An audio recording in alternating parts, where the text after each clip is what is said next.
Hello everyone.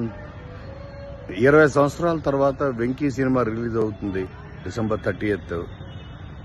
So అందరూ మళ్ళీ ఒక్కసారి అంటే సోషల్ మీడియాలో దాని మీద వస్తున్న హల్చల్, పోస్టులు, ఎగ్జైట్మెంట్ చూస్తుంటే నాకు మళ్ళీ release day, first time release day గుర్తొస్తుంది. ఎందుకంటే నేను అప్పుడే రైటర్గా నా కెరియర్ స్టార్ట్ చేసిన బిగినింగ్ డేస్లో వచ్చిన సినిమా వెంకీ. దాంతో చాలా నా పేరు వచ్చింది,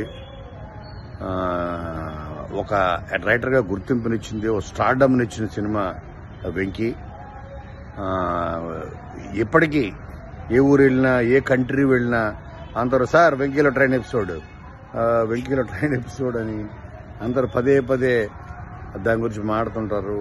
ఇట్స్ మ్యాజిక్ అండ్ దానికి 100% రవితేజ టైమింగ్ ప్లస్ సీను వైట్లకి ఉన్న తనకి ఉన్న ఒక విట్ ఉంటుంది, ఒక కామెడీ టైమింగ్ ఉంటుంది. అది చాలా యాడ్ అయింది. మీరు రాసిన డైలాగ్స్, పాత్రల పేర్లు వీటి కన్నా తను ఐ థింక్ ఇందులో పనిచేసిన ప్రతి వాళ్ళ టాలెంట్ని ప్రపంచాన్ని పరిచయం చేసింది. ఒక గోపి మోహను, ఒక సీను వైట్ల, ఒక కోనా వెంకట్, ఇలాగా ఎంతో మందిని, అలాగే మా స్నేహ గారు, అందులో ఉన్న బొడ్డోడు భరత్, ఎంతో మంది actors, especially mass Maharaj Raviteja. So ఇది అందరి కెరియర్స్ ని ఇంకొక స్థాయికి, ఒక 10 మెట్లు ఎక్కించిన సినిమా వెంకీ. December 30th నాడు మీ అందరితో పాటు నేను కూడా శాంతి థియేటర్లో చూడాలని చాలా ఉత్సాహంగా ఉన్నాను.